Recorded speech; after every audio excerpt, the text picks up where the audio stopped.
Guys, আজকে নতুন একটা ব্লগ নিয়ে আসলাম। আজকে আমি বানাবো হচ্ছে পনিরের একটা কারি, চিলি পনির কারি। তো তোমরা দেখো কীভাবে বানাচ্ছি।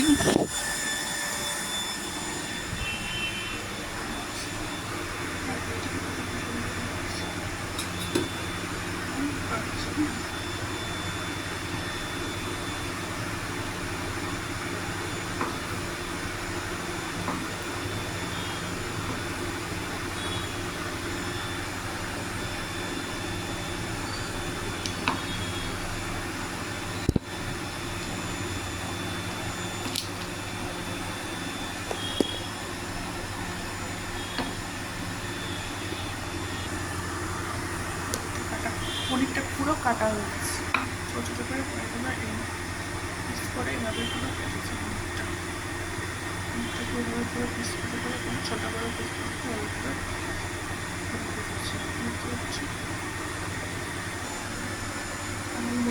কড়াই বসিয়ে দিয়েছি। এবার আলু হচ্ছে কাঁচা আলু, কাটা আলুগুলোকে কাটবো, কুচি কুচি করে ফেলতে, কুচি কুচি করে কাটতে হবে। ফাইনালি এই কাঁচা পনিরগুলো কড়াইয়ের মধ্যে দিয়ে দিলাম, তেলের মধ্যে বিভিন্ন ভাজা হচ্ছে। ভাজার পর একটা পাত্রের মধ্যে রাখবো।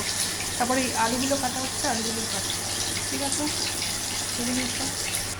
তোমরা দেখো যে পনিরগুলো আমরা ফাইনালি ফ্রাই করে একটা পাত্রের মধ্যে রেখে দিচ্ছি। এবার আলুটাকে কুচি কুচি করে কেটেছি, আলু কুচি কুচি করে কাটানো হচ্ছে। এই আলুটাকে একদম কুচি কুচি করে কেটেছি। এভাবে আলুর সাইজটা তোমরা অন্যরকমভাবে কাটতে পারো। ওটাকে এরকম ছোটো বড়ো এরকম সাইজে তোমার আলুগুলো করে আলুগুলো ভাজা হবে। তো তোমরা সেই হচ্ছে আলু ভাজা করছি, হচ্ছে আলুটা আলাদা করে ভাজা করছি, করে নিচ্ছি। ফাইনালি আলুগুলোকে এনেতে দিয়ে দিলাম, এগুলো একটু নাড়িয়ে নেবো। আর এই আলুগুলোকে একটু হলুদ আর নুন ভালো করে মিক্স করে নিয়েছি। আলুগুলোকে হলুদ আর নুন ভালো করে মিক্স করে নিয়ে তারপরে কড়াইয়ে তেলের মধ্যে দিয়ে দিচ্ছি। এবার এটাকে ভাজতে দেবো। ভাজার পর একটা পাত্রকে দেবো।